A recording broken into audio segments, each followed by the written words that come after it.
اعوذ باللہ من الشیطان الرجیم بسم اللہ الرحمن الرحیم۔ تمام سامعین کو السلام علیکم۔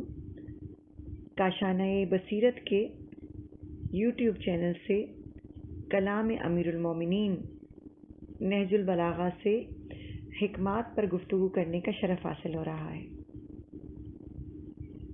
نہج البلاغہ علوم و معارف کا وہ گراں بہا سرمایہ ہے کہ جس کی اہمیت اور عظمت ہر دور میں مسلم رہی ہے اور ہر عہد کے علماء و ادبا نے اس کی بلندی اور رفت کا اعتراف کیا ہے۔ یہ صرف ادبی شاہکار ہی نہیں بلکہ اسلامی تعلیمات کا الہامی صحیفہ اور ایک انمول خزانہ ہے۔ یہ باب مدینۃ العلم کی ذات گرامی ہے کہ جس نے علم و حکمت کے بند دروازے کھولے۔ بزبان شاعر کیا رنگ حقیقت کی قلی کھول رہا ہے، نوکے زباں پہ حرف جلی تول رہا ہے، اور آواز یہ جبرائیل کی گونجی ہے جہاں میں خاموش شو دنیا کہ علی بول رہا ہے۔ امیر المومنین کے ان خطبات و نگارشات میں کوئی موضوع تشنا نہیں ہے، نفسیاتی مسائل ہوں، اخلاقی یا تمدنی،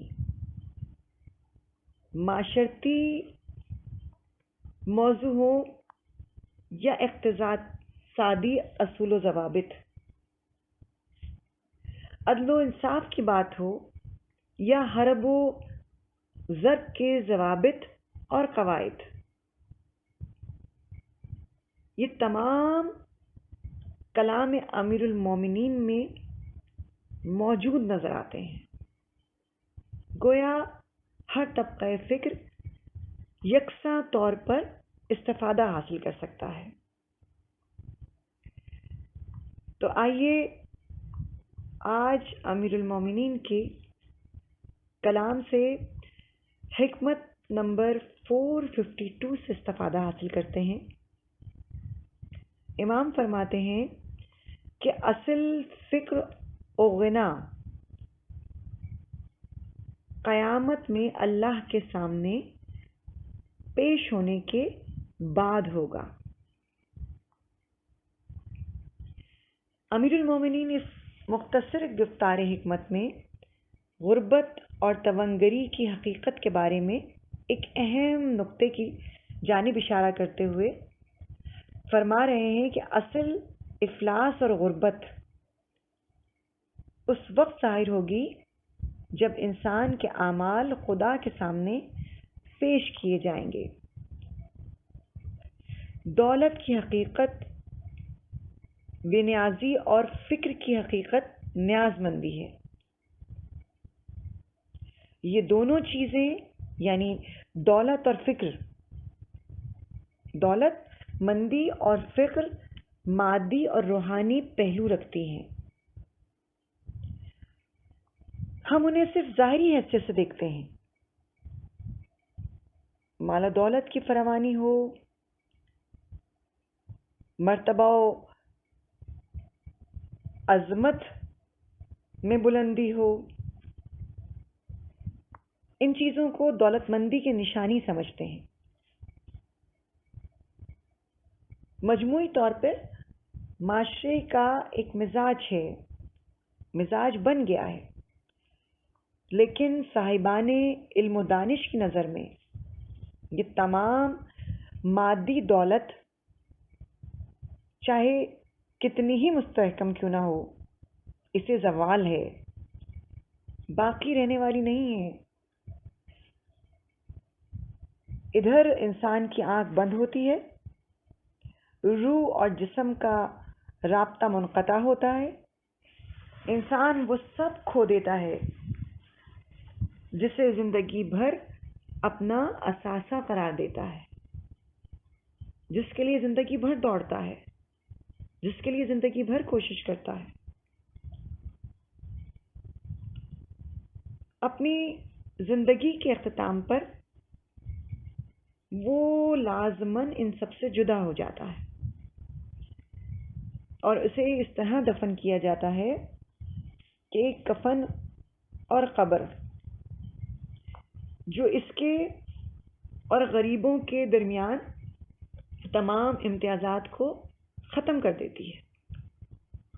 کوئی امتیاز نہیں ہے کہ امیر اور طرح دفن ہوگا، غریب اور طرح دفن ہوگا، نہیں، وہ اپنے ساتھ فقط اگر کچھ لے کے جاتا ہے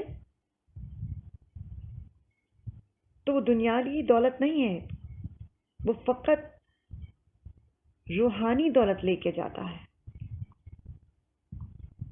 جس کی شاخیں دنیا، برزخ اور آخرت میں ہوں گی۔ دنیا میں اس کے کارے خیر جو وہ انجام دیتا رہا، خدمات بشری جو اللہ کی مخلوق کے لیے اس نے اچھے کام کیے، اس کے اثرات قیامت تک اور قیامت میں آشکار ہوں گے۔ امیر المومنین نے اس حکمت میں اسی جانب اشارہ کیا ہے کہ جب ہنگام محشر ہوگا، ہر بشر پیش خدا پیش کیا جائے گا، تو وہاں عدل الہی کے سامنے معلوم ہو جائے گا کہ کون کتنا امیر ہے اور کون کتنا فقیر۔ جن کے اعمال نامے نیکیوں سے پر اور گناہوں سے خالی ہوں گے تو وہی حقیقی دولت مند ہوں گے۔ اللہ اکبر۔ اور جن کے اعمال نامے میں نیکیاں سبک اور اعمال نامے سیاہ ہوں گے، وہ حقیقتاً غریب ہوں گے، کیونکہ وہاں اعمال نیک کرنے والا بحکم خدا داخل جنت کیا جائے گا، اور جنت جو اس دنیا سے کہیں وسیع، خوبصورت، بے نظیر نعمتوں سے مالا مال ہوگی، بھری ہوئی ہوگی، جن کو زوال نہیں ہوگا۔ تو اب کیا یہ تمنگری نہیں ہوگی؟ اور سب سے بڑھ کر ان ذوات گرامی کی رضا کہ جنہوں نے ہمیں جینے کا انداز، یا یوں کہوں جینا بھی سکھایا، مرنا بھی سکھایا، جنہوں نے ہمیں توحید کی حقیقتوں سے آگاہ کیا، اس سے بڑھ کر کیا تمنگری ہوگی کہ وہ ہستیاں راضی ہو جائیں، وہ رب کہ جس نے لفظ کن سے خلق کیا 70 ماؤں سے بڑھ کر چاہنے والا راضی ہو جائے، تو کیا یہ تمنگری نہیں ہوگی؟ اور پھر جن کے اعمال ہلکے ہوں گے وہ جہنم میں اسیر اور اہل بہشت سے سوال کرتے ہوں گے، سوالی بن کے کھڑے ہوں گے، جیسا کہ کلام بلاغت میں سورہ اعراف کی آیت نمبر 50 میں ارشاد رب العزت ہو رہا ہے، اور دوزخ والے بہشت والوں کو پکاریں گے کہ ہم پہ تھوڑا سا پانی بہا دو، یا اس چیز میں سے کچھ دو جو تمہیں اللہ نے رزق دیا ہے۔ کہیں گے بے شک اللہ نے انہی دونوں چیزوں کو کافروں پر حرام کیا ہے۔ پھر ایک اور مقام پر ارشاد باری تعالیٰ ہو رہا ہے، اور یہ سورہ حدید کی آیت نمبر 13 ہے۔ پروردگار ارشاد فرما رہا ہے، جس دن منافق مرد اور منافق عورتیں ان سے کہیں گے جو ایمان لائے ہیں کہ ہمارا انتظار کرو کہ ہم بھی تمہارے نور سے روشنی لے لیں۔ کہا جائے گا اپنے پیچھے لوٹ جاؤ، پھر روشنی تلاش کرو۔ پس ان کے درمیان ایک دیوار کھڑی کر دی جائے گی جس میں ایک دروازہ ہوگا، اس کے اندر تو رحمت ہوگی اور اس کے باہر کی طرف عذاب ہوگا، یعنی رحمت الہی دولت اور عذاب الہی غربت ہے۔ اور ایک اور مقام پر آشکار ہوتا ہے کہ کون کتنا فقیر ہے اور کون کتنا دولت مند۔ وہ جو دولت دنیا تو بہت رکھتے ہیں مگر اس دولت سے کوئی امر خیر انجام نہیں دیتے، انہیں خاک میں پنہا ہوئے دیر نہیں ہوتی، زندگی میں آگے پیچھے پھرنے والے، دم بھرنے والے، جی حضوری کرنے والے، اپنے اپنے مفاد کے لیے ہر غلط بات کو صحیح کہنے والے فراموش کر دیتے ہیں۔ ادھر مرے دیر نہیں ہوئی، آنکھ ہو جل پہاڑ ہو جائے، سب فراموش کر دیتے ہیں۔ لیکن اعمال نیک کرنے والا، وہ جس نے اپنی زندگی میں اعمال نیک کیے ہوں، اپنی ذات اپنے مال سے دوسروں کی مدد کرنے والا، مر بھی جائے تو نام زندہ رہتا ہے، زندہ رہتا ہے ایسا مرنے والا، کیونکہ لوگ اسے جب جب خیر کے الفاظ سے یاد کریں گے، اس کے نیک کاموں کو یاد کریں گے، تب رحمت الہی برزخ میں اس کے لیے آسانیاں پیدا کرتی چلی جائے گی، اس کی آخرت بھی سہل ہے۔ یہی دولت مندی اور فکر کا پتہ دیتا ہے۔ نہج البلاغہ کی حکمت میں مولائے کائنات علی ابن ابی طالب نے جہاں فقر و تمنگری کی بابت بات کی ہے، تو ہم یہ دیکھتے ہیں کہ دیگر مقامات پر امام کے اسی موضوع سے متعلق فرمان نہج البلاغہ میں موجود ہیں۔ چند آپ کے ہدیہ سماعت کرتی چلتی ہوں۔ حکمت نمبر 34 میں فرمان ہے کہ بہترین دولت مندی یہ ہے کہ تمناؤں کو ترک کر دے۔ حکمت 68 عفت فکر کا زیور ہے اور شکر دولت مندی کی زینت ہے۔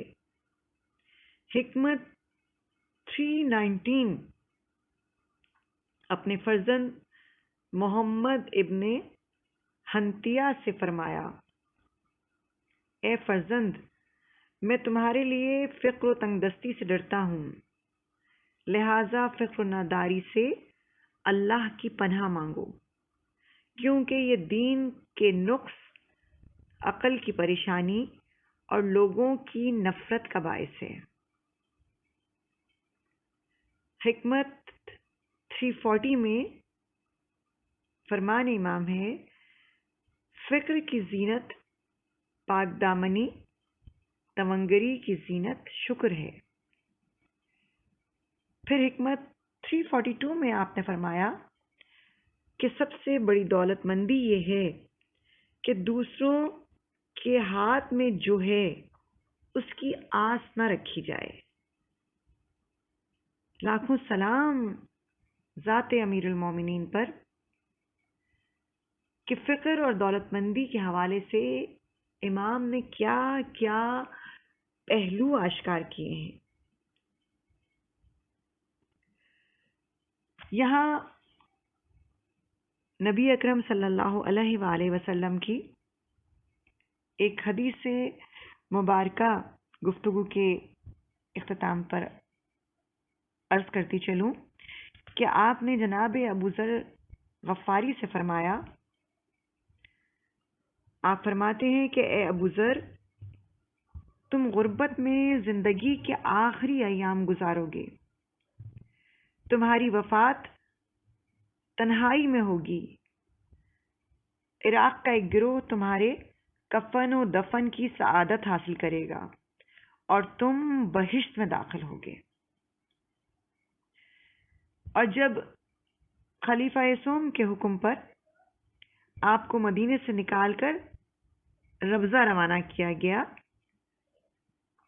تو ایک جانب تخت و تاج، جاہ و حشم، لشکر و دولت، غرور سلطنت، اور دوسری جانب ابو ذر عالم غربت میں ملک بدر کیے جا رہے ہیں۔ ایک ملک بدر ہونے والا مگر دولت مندی اس کمال پر ہے کہ امیر المومنین مولا حسن و حسین جناب عقیل کو لے کر اور جناب عمار یاسر کے ساتھ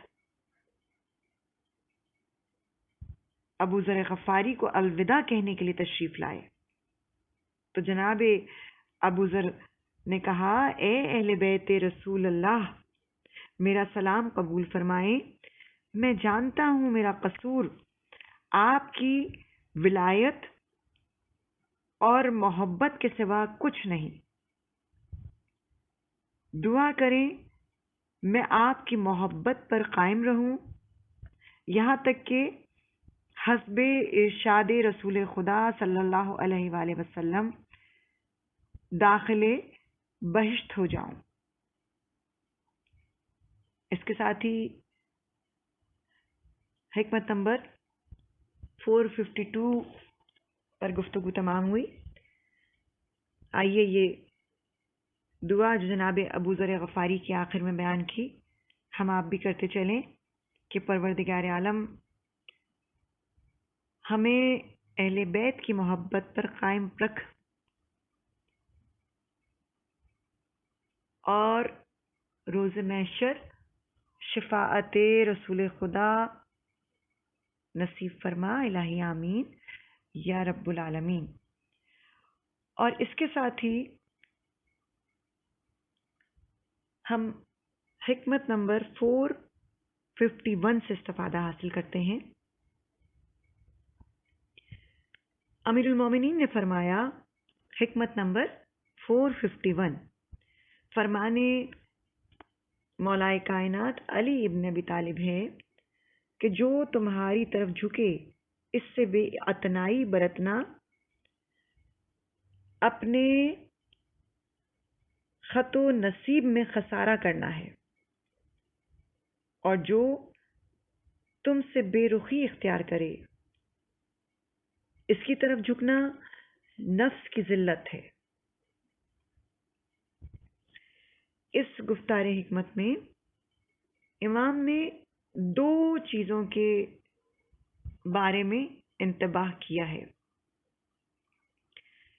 ایک، ایسے شخص کی جانب توجہ نہ کرنا جو آپ سے دوستی اور محبت رکھتا ہو، سراسر نقصان ہے، اور دوسرے، جو شخص آپ میں دلچسپی نہ رکھتا ہو، نظر انداز کرتا ہو، اس سے دوستی کی خواہش تحقیر کا سبب ہے۔ گویا مولا زندگی میں دوستی کے لیے سنہرا اصول بیان کر رہے ہیں۔ جو دوستی کے قدم بڑھا رہا ہو اس سے دوستی نہ کرنا نقصان، یہ اصول طے ہے، اور جو دوستی نہ کرنا چاہتا ہو اس سے دوستی کی خواہش کرنا تحقیر۔ یہ حقیقت ہے کہ ایک عقل مند اور ہوشیار شخص وہ ہوتا ہے جو دوستی کے لیے اچھے لوگوں کی طرف ہاتھ بڑھاتا ہے، ان کی صحبت سے فیض اٹھاتا ہے اور ان کی صحبت سے فیض اٹھا کر دنیا اور دین کی مشکلات کے حل میں مدد حاصل کرتا ہے۔ اسی لیے مولا نے فرمایا کہ تعلقات رکھنا آدھی عقل ہے۔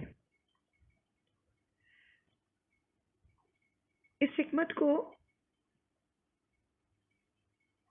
سمجھنے کے لیے ہم یہ دیکھتے ہیں کہ انسان کی زندگی میں دوستوں کا کردار کیا ہے۔ انسانی زندگی، جیسا کہ ہم دیکھتے ہیں، کہ ایک پیچیدہ اور بھرپور سفر ہے جو اکیلا انسان طے نہیں کر سکتا، اور یہی وجہ ہے کہ انسان معاشرتی زندگی جب گزارتا ہے تو وہ لوگوں کے گروہ کے ساتھ رہتا ہے تاکہ مل کر مسائل حل کرے۔ لیکن صرف یہی کافی نہیں ہے، بلکہ ہر ایک کو ایسے دوستوں کی ضرورت ہوتی ہے جو اس کی مصیبت میں مدد کر سکیں، اور باہمی مدد سے پریشانیوں پر قابو پایا جا سکتا ہے۔ اسی وجہ سے اسلام نے دوستوں کو بنانے پر زور دیا۔ اسلام کے آغاز میں ہر ایک کو دوسرے مسلمان کا بھائی قرار دے کر اخوت اور عہد اخوت کا پابند بنایا گیا۔ کیسا دین فطرت ہے دین اسلام! اب جب اخوت اور عہد اخوت کا پابند بنایا گیا تو اس معاہدے کا بہت احترام کیا جاتا اور فقہی قوانین پر عمل کیا جاتا۔ حقیقت یہ ہے کہ نیک اور اعلیٰ کردار دوست نہ صرف دنیا میں بلکہ آخرت میں بھی دوستوں کو بچا سکتے ہیں، اور اگر وہ نیک بندے ہیں تو ان کی سفارش بھی کر سکتے ہیں۔